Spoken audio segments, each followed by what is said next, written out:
Hello amis investisseurs, futurs investisseurs, pour avoir de bons rendements en investissement, il faut une stratégie. Et même au-delà des rendements, il faut une stratégie pour aussi trouver du sens dans ses investissements et être en accord avec ses principes. Donc c'est pour ces raisons-là que avoir une stratégie d'investissement est une très bonne chose. En fait, la stratégie d'investissement est à l'investisseur ce qu'est une carte au trésor aux pirates. C'est un moyen d'avoir un cap et de suivre un objectif et de ne pas le perdre de vue. Donc dans cette vidéo, on va s'occuper de tout ça. Donc dans cette vidéo, en 3 parties, on va voir premièrement quels sont les éléments clés pour définir une stratégie d'investissement. Deuxièmement, comment on utilise ces éléments justement pour mettre en place une stratégie. Et enfin, troisième élément, je vais vous présenter ma stratégie d'investissement à moi et j'espère que ça va vous plaire. En bonus, je vous réserve une petite surprise à la fin de la vidéo, donc restez bien jusqu'au bout.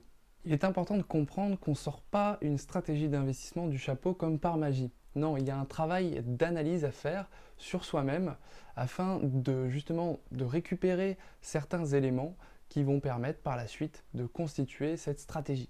Il y a 5 données importantes à prendre en considération que j'ai identifiées et justement je vais vous en parler. La première, c'est l'objectif. C'est important d'avoir un objectif et de répondre à la question suivante qui est pourquoi je veux placer mon argent. Cette question a l'air toute simple en apparence, mais quelque part elle permet d'avoir des éléments de réponse qui sont par exemple je veux placer mon argent car j'ai besoin de me constituer un patrimoine. Je veux laisser quelque chose. Deuxième élément, j'ai besoin de revenus complémentaires. 3. Je voudrais par exemple tout simplement réduire mes impôts. 4. J'ai besoin de mettre de l'argent de côté ou de l'investir pour justement maximiser mon futur apport immobilier. 5. Je veux protéger ma famille, je veux avoir de l'argent qui travaille pour justement, pourquoi pas, leur céder par la suite si jamais j'ai un problème. Deuxième élément, l'argent que tu es prêt à investir. Combien tu es prêt à mettre sur la table, tout simplement. Donc ça peut être déjà de l'argent que tu as de côté, que tu as laissé dans un livret et qui dort et qui tu t'es rendu compte que ça ne servait à rien. Ou encore, si tu n'as pas encore mis d'argent de côté, ça peut être par exemple ton épargne. Est-ce que tu arrives à mettre tous les mois de côté? Ça peut commencer avec des petites sommes et au fur et à mesure augmenter. Et justement, ça peut être la base de cette future stratégie d'investissement. Troisième élément, le risque que tu es prêt à prendre. Je vais te donner un exemple. Admettons, tu avais acheté une action sur les marchés avant la crise du Covid. Et cette action, tu l'as vue dégringoler, donc tu l'as vue perdre 10%, puis 20%, puis 30%. Et en fait, depuis le début, tu avais un bouton à côté de toi où tu pouvais dire stop, j'arrête là, j'ai trop perdu. Réfléchis un petit peu, mets-toi dans cette situation et dis-toi à quel moment, au bout de combien de pourcents de perte, j'aurais arrêté le bouton. Donc ça, c'est une première piste de réflexion au niveau du risque. Deuxième piste de réflexion au niveau du risque, c'est simplement de se dire, ok, admettons, je veux gagner de l'argent avec mes placements j'aimerais gagner combien par an en pourcentage sur l'argent que j'investis. Et rapidement, tu vas te rendre compte que plus tu veux gagner beaucoup, et plus tu vas devoir prendre du risque. Donc ça, c'est aussi un élément central, parce qu'en fait, le risque est corrélé avec la rentabilité. Quatrième élément, la période. Donc la période d'investissement, c'est tout simplement sur combien de temps tu peux bloquer ton argent pour justement qu'il serve à quelqu'un d'autre, à autre chose. Ça peut être des périodes qui sont courtes, qui sont moyennes, qui sont longues. Donc ça peut être par exemple 1 à 3 ans ou moins d'un an. Hein. Ça peut être 5 à 8 ans et plus de 8 ans hein, sur des longues périodes. Donc l'idée c'est de répondre à cette question. Normalement, quand tu investis, tu n'as pas besoin de cet argent puisque tu l'investis. Néanmoins, voilà, tu peux tout à fait avoir besoin de liquidité à un moment, donc besoin de sortir cet argent. Et là, c'est important cet élément parce que en fonction des placements, tu vas pas forcément pouvoir le sortir cet argent. Donc il faut bien prendre ta timeline d'investissement en considération si tu veux pouvoir être tout à fait en accord vis-à-vis de futurs projets, pourquoi pas. Enfin, cinquième élément, tout simplement, j'aime beaucoup poser cette question, c'est quelles sont tes passions, quelles sont les choses que tu défends, qu'est-ce que tu aimes dans la vie. Et ça peut être plusieurs choses. Ça peut être par exemple, j'ai envie de laisser un meilleur avenir à mes enfants, et pour cela, je vais soutenir l'écologie. Par exemple, ça peut être, moi je suis un fada de nouvelles technologies, j'adore ça, moi je suis un fin gourmet, j'adore me régaler, j'aime bien les bons produits du terroir. Moi, j'aime beaucoup le business, j'aime bien voilà, travailler avec des entreprises, les faire croître, etc. Donc il peut y avoir voilà, tout un panel de thématiques sur lesquelles tu as du plaisir, tu aimes bien ça en fait. Et je pense que ça, c'est super important dans la constitution d'une stratégie d'investissement. Parfait, on a vu nos 5 éléments, donc maintenant l'idée c'est de les mettre dans un cas concret, donc on va passer derrière mon ordinateur et on va étudier un cas fictif, hein, qui est concret mais fictif, mais ça permettra de te faire une idée sur comment ça fonctionne tout ça. Donc voilà, on est derrière mon ordinateur et je vous ai pris un petit exemple, donc un exemple plutôt simple hein, pour le coup, celui de Nicolas, 23 ans. Nicolas, il sort de ses études, il vient de commencer, admettons, dans le domaine informatique, il commence à gagner un petit peu d'argent, et il se dit, pourquoi pas commencer à investir, ce qui est tout à fait normal, c'est une réflexion qui a du sens. Donc j'ai repris nos 5 éléments, comme vous le voyez, et donc en premier élément, son objectif c'est de se créer un patrimoine. Nicolas, il part de rien, il part de zéro, et il a envie de commencer quelque part. Deuxième élément, Nicolas, il est prêt à investir 1000 euros par an ou 80 euros par mois en équivalent. Donc là, ça dépend. Si Nicolas, il a déjà les 1000 euros de côté, bah, tant mieux. Si il les a pas, il faudra qu'il soit prêt à faire un effort, ce qu'on appelle un effort d'épargne. Donc c'est tout simplement mettre de l'argent de côté. Troisième élément, le risque qu'il est prêt à prendre. Donc là, Nicolas, il est plutôt joueur. Il est prêt à prendre plutôt pas mal de risques, mais en contrepartie, il veut quand même de la liquidité en cas de besoin. Donc voilà, si Nicolas il veut faire une formation, ou s'il veut partir en vacances, ou si encore il veut lancer un business, il aura besoin de cet argent. Donc ok, on va le prendre en considération. Quatrième élément, le temps. Donc Nicolas, il est jeune, il est plutôt impatient de nature, mais il est prêt quand même à investir sur du long terme. Donc tout à fait normal, je comprends cette situation. Thématique, donc là, Nicolas, il est très sensible à l'écologie, mais il aime aussi beaucoup les technologies, il est développeur, et forcément, ce sont des sujets qui l'intéressent et sur lesquels il est en veille constante. Ok, donc sur cette base-là, moi j'ai préparé une petite stratégie que je vais vous présenter. Donc voici la stratégie de Nicolas. Donc premier élément, je lui ai mis une assurance vie avec une composante écologique. Donc en effet, dans les assurances vie qui sont des enveloppes dans lesquelles on peut mettre différents actifs, donc ça peut être des actions, des obligations, des fonds euros, donc des obligations d'État, ou encore certaines autres choses hein, que je ne vais pas aborder dans cette vidéo, mais globalement, les assurances vie, elles peuvent avoir elles peuvent être à plusieurs vitesses en quelque sorte. Tu peux avoir la vitesse 1 où tu vas prendre très peu de risques, où il y aura quasiment pas d'action, et tu peux avoir la vitesse 6 par exemple où la grosse majorité de l'assurance vie, ça sera des actions. Donc là dans le cas de Nicolas, on va plutôt lui mettre une vitesse à 6. L'idée c'est qu'il ait un portefeuille d'assurance vie qui soit performant, mais qui en même temps voilà, s'inscrit dans une logique environnementale. Donc par exemple dans l'assurance vie et en bourse de manière générale, ce seront des fonds qui auront un green label, ou qui auront justement, ce sera des sociétés dans lesquelles il y aura par exemple une équité salariale, il y aura des démarches environnementales, etc. Donc ce qui est bien aussi avec ce type d'investissement, c'est que l'assurance vie, bah, c'est liquide. Nicolas, il va pouvoir sortir son argent s'il en a besoin. C'est pour ça que j'ai mis une grosse partie de sa stratégie d'investissement sur ce type de placement, parce qu'il va pouvoir sortir quand bon lui semble en quelque sorte, mais pour autant, il pourra aussi réinvestir assez régulièrement de façon plutôt simple. Deuxième élément, je lui ai mis des obligations de projets d'énergie renouvelable. Donc ça, en fait, c'est des investissements plutôt court terme. On va être entre 2 et 5 ans. donc court moyen terme. C'est un petit mix des deux et ça permet concrètement de financer la transition énergétique. Donc Nicolas, il va prêter à des sociétés qui vont avoir des projets de centrales solaires, des projets éoliennes, des projets hydroélectriques, et tout simplement, voilà, il va faire confiance à des sociétés et leur prêter son argent. Donc là aussi, il va pouvoir avoir une rentabilité plutôt bonne, hein, qui va équilibrer justement ces différents investissements. Troisième élément, j'ai mis de la crypto-monnaie parce que Nicolas aime les technologies et je pense que pour tout bon geek qui se respecte, aujourd'hui le domaine de la blockchain et les révolutions qu'elle engendre sont vraiment font de ça un très bon investissement. Et en plus de ça, il y a de la liquidité aussi, donc si jamais il a envie de revendre, il peut le faire à tout moment parce que c'est un marché qui est ouvert 24 heures sur 24, 7 jours sur 7. Et en plus de ça, il pourra potentiellement faire une très très bonne rentabilité, étant donné qu'il n'a pas peur du risque. Moi, je me sens assez à l'aise de lui recommander d'investir 15% de son patrimoine dans les crypto-monnaies. Et enfin, une partie plus valeur refuge, plus protection.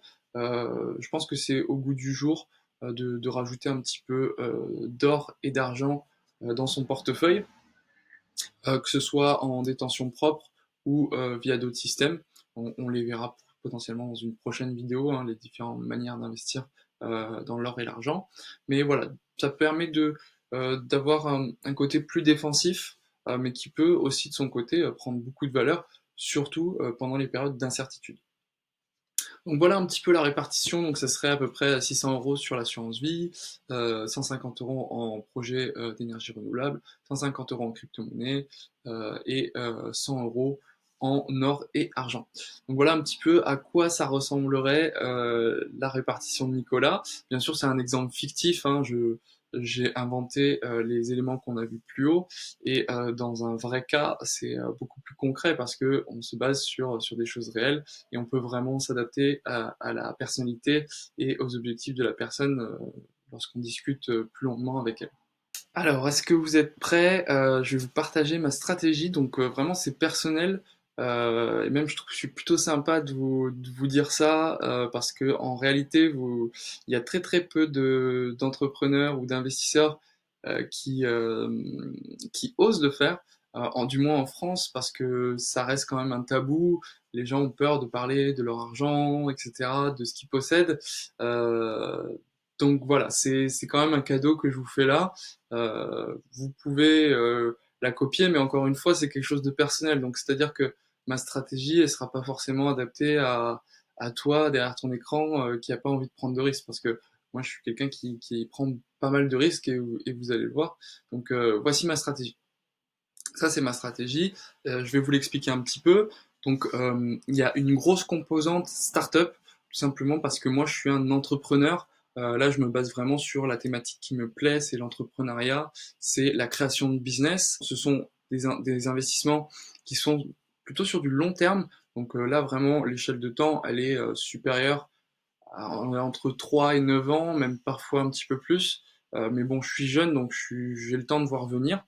Et du coup, en fait, j'ai investi majoritairement dans des startups. Je compte aussi dans ces startups forcément ma startup, parce que forcément j'ai des actions de celle-ci et je les valorise dans ma stratégie d'investissement. Alors juste petit point, je ne communiquerai pas par contre la valeur de ce patrimoine parce que voilà, c'est pas l'objectif non plus de vous dire combien je possède. Vous vous en doutez peut-être, mais je suis pas millionnaire. Voilà, ça viendra peut-être, je l'espère, hein, mais voilà, pour l'instant c'est pas le cas. En tout cas, c'est un portefeuille à mon échelle.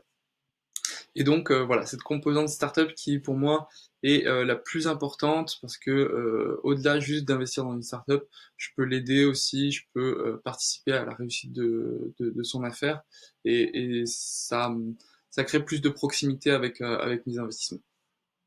Deuxième élément, donc 10% alloués sur des actions américaines et principalement Nasdaq en fait, ce sont des valeurs technologiques et moi j'aime beaucoup la tech et forcément là je vais investir notamment dans les startups que j'aime bien, enfin les startups c'est plus des startups mais dans les entreprises que j'aime bien et que j'utilise au quotidien donc Je pense notamment à Google, à Amazon, des services comme Apple, hein. J'ai un MacBook, j'ai un iMac, etc. J'ai un iPhone. Et donc forcément, moi je le vois en termes de voilà d'utilité. Ce sont des boîtes que j'aime bien. Je me vois pas ne plus les utiliser demain. Et du coup, je trouve ça assez naturel en fait d'investir dedans. Troisième élément, les crypto-monnaies. Donc les crypto-monnaies, pareil, moi j'aime beaucoup la tech et en particulier la tech appliquée dans le domaine de la finance. Et clairement, là, on touche du doigt avec ce sujet parce que les crypto-monnaies sont un actif numérique qui a apporté son lot d'innovation et qui va continuer à le faire. Moi, je vois un très très bel avenir aux crypto-monnaies et c'est pour ça que j'ai sélectionné certaines crypto-monnaies et après j'utilise d'autres méthodes d'investissement dans le domaine des crypto-monnaies qu'on verra dans d'autres vidéos, je vous rassure. On va avoir de l'or, donc encore une fois, hein, protection du patrimoine, euh, bouclier défensif en cas d'incertitude économique et de crise. Pareil pour l'art. L'art, bon bah là c'est pas forcément des tableaux. Moi, ce que j'aime plutôt c'est la BD. J'aime beaucoup lire des BD, des mangas, et l'idée c'est de trouver justement des planches ou des travaux de ces artistes, généralement pour en profiter aussi, parce que quand on investit dans l'art, on le fait aussi par goût pour les créations, et on va aller chercher des artistes qu'on aime bien, ce qui est, je pense, tout à fait logique quand on va sur ce type d'investissement. Enfin, dernière partie, bah, la partie un peu gourmet, un peu terroir, comme j'aime dire, qui va aussi s'associer à du plaisir. Donc là, dans le terroir, par exemple, moi j'ai englobé deux choses. Je possède des chênes truffiers, premièrement. Donc voilà, pour me faire plaisir et faire des bons repas avec des amis et parfois simplement reprendre la rente de la revente. Et deuxième élément, des bonnes bouteilles de vin, des vins d'investissement, où là c'est plus dans une dynamique de conservation pour éventuellement faire une revente dans plusieurs années. Donc voilà un petit peu ma stratégie d'investissement. Encore une fois, c'est quelque chose de très personnel. Je vous donne ça comme ça, mais voilà, vous attendez pas à ce que tout le monde le fasse. Il y a encore une sacrée évolution des mentalités avant que les gens se lâchent de ce côté-là. Mais voilà, je suis quand même heureux de vous l'avoir partagé. J'espère que ça vous plaira. Là, c'est la stratégie d'investissement à l'instant T. Donc ça veut dire qu'elle est amenée à évoluer. Moi, je la revois à peu près tous les ans. De toute façon, j'investis en continu. Donc voilà, ça peut évoluer. Et puis, si mon entreprise explose, bah, c'est sûr que le pourcentage startup, vu que j'y ajoute mon patrimoine professionnel, va forcément prendre plus de place. Mais peut-être qu'à ce moment-là, il faudra rééquilibrer les autres. Donc voilà, c'est des réflexions que je suis déjà en train d'aborder et que j'aborderai aussi sur cette chaîne. Et également, là, on a vu vraiment des choses plutôt simples, mais après, il y a des particularités qui vont s'adosser à cette stratégie d'investissement. Notamment, si tu es marié, si tu as une entreprise comme moi, donc il faudra prendre en considération le patrimoine professionnel aussi, ou encore si tu as un crédit, pareil, par rapport à ta capacité d'épargne et les risques que tu vas prendre, il faudra jauger en fonction de ces éléments. En tout cas, je suis vraiment heureux d'avoir partagé tout ça avec toi. J'espère sincèrement que ça t'a plu, que tu as appris quelque chose. Et moi, de mon côté, bah écoute, je vais en faire d'autres, des vidéos. On va aller en profondeur plus sur chaque investissement. Comme ça te permettra voilà, d'avoir plus de connaissances avant, pourquoi pas, de passer à l'action. Justement, en parlant de passer à l'action, si tu cherches un interlocuteur privilégié avec qui parler de ces sujets-là, moi je me propose d'être là si tu le souhaites. Donc pour ça, tu peux simplement t'inscrire sur le lien que j'ai mis dans les ressources dans la description pour rejoindre mon club et faire partie de ces gens qui s'y connaissent en investissement et qui ont de bons conseils et qui se créent des stratégies performantes. Et comme promis, le bonus, donc qu'est-ce que c'est? C'est un tirage au sort dans lequel en fait je vais sélectionner une personne à qui je vais offrir un entretien pour concevoir sa stratégie d'investissement. Donc voilà, pour ça il suffit simplement de remplir le petit formulaire qui est juste dans la description et je vais sélectionner une personne et l'aider dans l'accomplissement de sa stratégie. Donc voilà, c'est un petit cadeau. Vous pouvez aussi vous inscrire sur mon site et à ce moment-là, on pourra aussi entamer des démarches sur ces sujets-là. Enfin, n'oublie pas de t'abonner à la chaîne et de lâcher un gros pouce bleu en l'air. Moi, ça m'aide vraiment, surtout que je suis au tout début, donc j'ai besoin de ce petit coup de pouce. Et voilà, et puis je te souhaite une excellente journée et je te dis à très vite pour de nouveaux investissements.